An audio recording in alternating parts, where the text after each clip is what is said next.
ಮಾನ್ಯ ಅಧ್ಯಕ್ಷರೇ, ಮೊನ್ನೆ ಏಪ್ರಿಲ್ 1ನೇ ತಾರೀಕಿನ ದಿನ ಯುಗಾದಿ ಹಬ್ಬದ ಸಮಯದಲ್ಲಿ ಕರ್ನಾಟಕದ ಜನತೆಗೆ 4 ರೂಪಾಯಿ ರೇಟನ್ನು, ಹಾಲಿನ ರೇಟನ್ನು ಏರಿಸೋದ್ರ ಮೂಲಕ ಹಬ್ಬಕ್ಕೆ ದರ ಏರಿಕೆ ಬೇವು ಅಂಥೇಳಿ ಎಲ್ಲ ಪೇಪರ್ದಾಗದು ಬರುವಂಗೆ ನಮ್ಮ ಮಾನ್ಯ ಸಚಿವರು ಮಾಡಿದರು.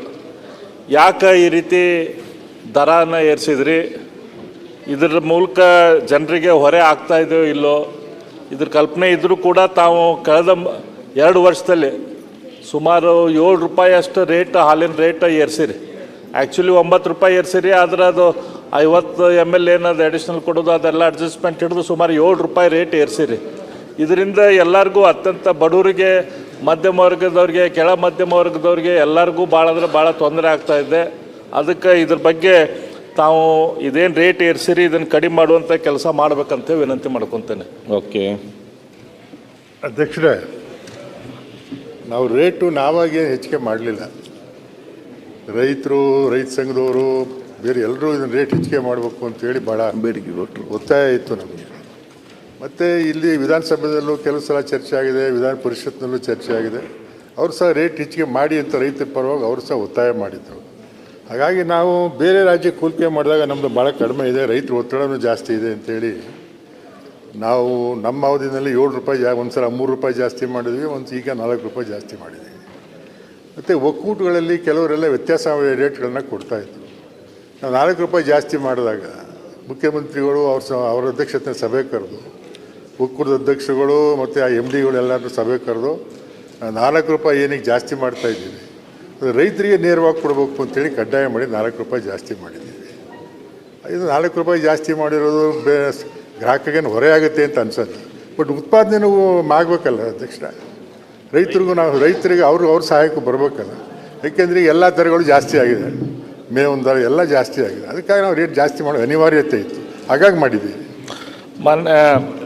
ಅಧ್ಯಕ್ಷರೇ, 4 ರೂಪಾಯಿ ನೀವು ಉತ್ಪಾದಕರಿಗೇನೆ ಹೆಚ್ಚು ಮಾಡಿ ಕೊಡ್ತಾ ಇದ್ದೀರಿ, ಅದ್ರ ಬಗ್ಗೆ ನಮ್ಮದೇನು ಅದನ್ನು ಬೆಂಬಲಿಸ್ತೇವೆ. ಆದರೆ ಮಂತ್ರಿಗಳು ಕೊಟ್ಟಂಥ ಉತ್ತರದಲ್ಲೇನೋ ಒಂದು ಪ್ರಶ್ನೆಯನ್ನು ನಾನು ಕೇಳೋಕ್ಕೆ ಇಚ್ಛೆಪಡ್ತೇನೆ. ನಮ್ಮ ಇಡೀ ಕರ್ನಾಟಕದಲ್ಲಿ ಎಲ್ಲ ಕಡೆನೂ 46 ರೂಪಾಯಿ ಪರ್ ಲೀಟರ್ ಹಾಲನ್ನು 46 ರೂಪಾಯಿಗೆ 1 ರೂಪಾಯಿ ನೀವು ಹಾಲನ್ನು ಮಾರ್ತಾ ಇದ್ದೀರಿ. ಆದರೆ ಜಾಗ ಇಡೀ ಕರ್ನಾಟಕದಲ್ಲಿ ಎಲ್ಲ ಕಡೆನೂ 46 ರೂಪಾಯಿ ಪರ್ ಲೀಟರ್ ಹಾಲು ಕೊಡ್ತಾ ಇದ್ದೀರಿ. ಆದರೆ ರೈತರಿಗೆ ಏನು ದುಡ್ಡು ಕೊಡ್ತಾ ಇದ್ದೀರಲ್ಲ, ಅತ್ಯಂತ ಕಡಿಮೆ ರೇಟು ನೀವು ರೈತರಿಗೆ ಕೊಡ್ತಾ ಇರೋದು ಉತ್ತರ ಕರ್ನಾಟಕದ ಬಿಜಾಪುರ ಜಿಲ್ಲೆಗೆ 33 ರೂಪಾಯಿ 90 ಪೈಸೆ ಕೊಡ್ತಾ ಇದ್ದೀರಿ. ಅದೇ ರೀತಿ ಕಲಬುರಗಿಯಲ್ಲಿ 35 ರೂಪಾಯಿ ರೈತರಿಗೆ ಕೊಡ್ತಾ ಇದ್ದೀರಿ. ಅದೇ ರೈತರು ದಕ್ಷಿಣ ಕನ್ನಡದಲ್ಲಿ ಇದ್ದರೆ ಅವರಿಗೆ 40 ರೂಪಾಯಿ ನೀವು ಕೊಡ್ತಾ ಇದ್ದೀರಿ. ಅಂದರೆ ಉತ್ತರ ಕರ್ನಾಟಕದ ರೈತರಿಗೆ ಕಡಿಮೆ ಪ್ರೊಡಕ್ಷನ್ ಕಾಸ್ಟ್ ಇರುತ್ತೆ. ಹೆಂಗೆ ಅಲ್ಲಿ ಹುಲ್ಲ ಸಿಗೋದಿಲ್ಲ, ಅಲ್ಲಿ ದನಗಳು ಐತಲ್ಲ, ಇಲ್ಲೇನೋ 2 ಲೀಟ್ರ್ ಕರಿತಿದ್ರೆ ಅಲ್ಲಿ 1 ಲೀಟ್ರ್ ಕರಿತಾವೆ, ಯಾಕಂದ್ರೆ ಅಲ್ಲಿ ಹುಲ್ಲು ಸಿಗೋದಿಲ್ಲ. ಉತ್ತರ ಕರ್ನಾಟಕದಲ್ಲಿ ನೀರಾವರಿ ಕಡಿಮೆ ಐತಿ, ಹುಲ್ಲಿನ ಅವೈಲಬಿಲಿಟಿ ಕಡಿಮೆ ಐತಿ. ಅದ ಸೌತ್ ಕನ್ನಡ ಮಂಗಳೂರಿಗೆ ಹೋದ್ರೆ ಅಲ್ಲಿ ಹುಲ್ಲು ಬೇಕಾದಷ್ಟು ದನಗಳನ್ನ ಹಂಗೆ ಹೋಗಿಬಿಟ್ರೆ ಅಲ್ಲಿ ದನಗಳು ಮೇಯ್ಕೊಂತ ಹೋಗ್ತಾವೆ. ಇಲ್ಲೇ ನೀವು ಪ್ರೊಡಕ್ಷನ್ KMF ಏನು ನಿಮ್ದು ಸೌತ್ ಕನ್ನಡದಲ್ಲಿದೆ, 40 ರೂಪಾಯಿ ರೈತರಿಗೆ ಕೊಟ್ಟು 46 ರೂಪಾಯಿದಲ್ಲಿ ನೀವು ಹಾಲನ್ನು ಮಾರಾಟ ಮಾಡಿ 6 ರೂಪಾಯಿದಲ್ಲಿ ನೀವು ಪ್ರಾಫಿಟ್ ಮಾಡೋಕ್ಕೆ ಸಾಧ್ಯ ಆಗತ್ತೈತಿ. ಅದೇ ಇಲ್ಲಿ ಉತ್ತರ ಕರ್ನಾಟಕದ ಈ KMFಗಳಲ್ಲಿ, ಮಿಲ್ಕ್ ಫೆಡರೇಷನ್ದಲ್ಲಿ ಅಲ್ಲಿ ಯಾಕೆ ಪ್ರೊಡಕ್ಷನ್ ಕಾಸ್ಟ್ ಹೆಚ್ಚಾಗಿದೆ, ಆ ರೈತರಿಗೆ ಯಾಕೆ ಅದು ನುಕ್ಸಾನ ಆಗ್ತಾ ಇದೆ?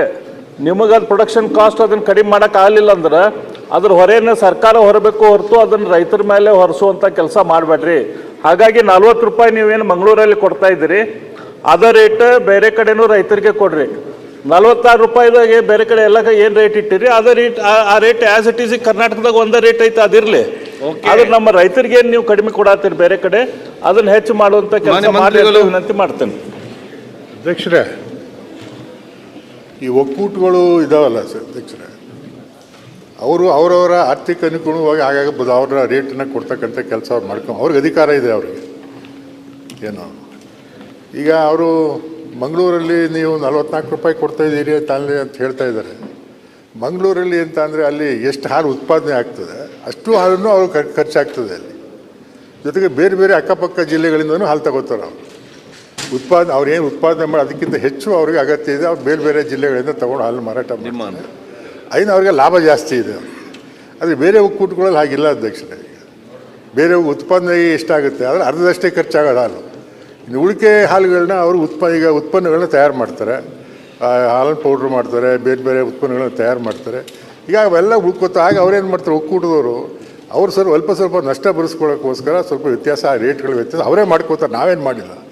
ಆದರೆ ಈಗ ನಾವು ಸರ್ಕಾರ ಭಾಳ ಸ್ಟ್ರಿಕ್ಟಾಗಿ ಹೇಳಿದ್ದೀವಿ ಅವರಿಗೆ, ಯಾವುದೇ ಕಾರಣಕ್ಕೂ ನೀವು ರೇಟ್ ವ್ಯತ್ಯಾಸ ಮಾಡಬೇಕು, ಸರ್ಕಾರ ಗಮನಕ್ಕೆ ತಂದೇ ಮಾಡಬೇಕು ಅಂತೇಳಿ ನಾವು ಒತ್ತಾಯ ಮಾಡಿದ್ದೀವಿ. ಅದರಿಂದ ಈ ಸಲ ನಾವು 4 ರೂಪಾಯಿ ರೇಟ್ ಜಾಸ್ತಿ ಮಾಡಿದ್ಮೇಲೆ ಯಾವ ಒಕ್ಕೂಟದವರು ಅದನ್ನು ವ್ಯತ್ಯಾಸ ಮಾಡೋಕ್ಕೆ ಹೋಗಿಲ್ಲ. ಓಕೆ, ನಾವೇನು ಜಾಸ್ತಿ ಮಾಡಿದ್ದೀವಿ ಅದನ್ನು ಅಷ್ಟು ಮಾತ್ರ ಕೊಡ್ತಾ ಇದ್ದೀವಿ. ಅಲ್ಲ ಮಾನ್ಯ